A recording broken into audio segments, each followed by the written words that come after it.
how do you then in your mind balance that or concretize that between your business needs? Yeah, definitely. Well, look, like I think that our frame around this is that you win the business game, which let's just call it pure financial results. Yeah. By helping your people become their best selves. Yeah. It's not a, oh, like you win and you can also help them grow along the way. No, this can be seen as a purely selfish behavior.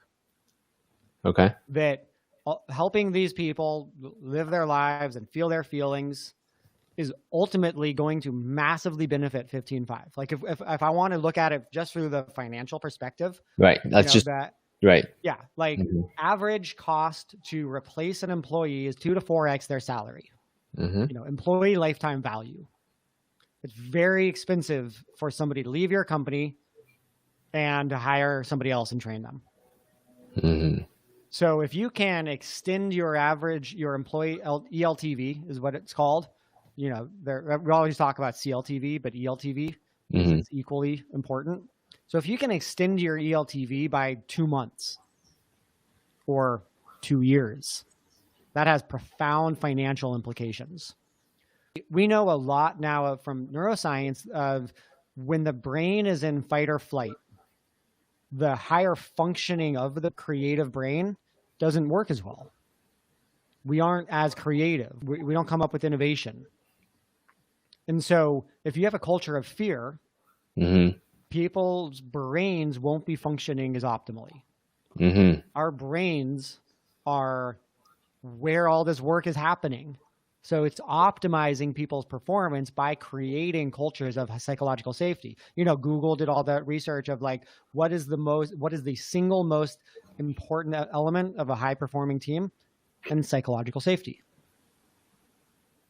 So it is very much in service to the financial interests of the company. Now, of course, that doesn't mean that like you sometimes don't have to make hard decisions. Like if the economy totally shits the bed in the second half of the year and we're destroyed and we need to cut costs, you know what? There's a point where we can't die on the mountain.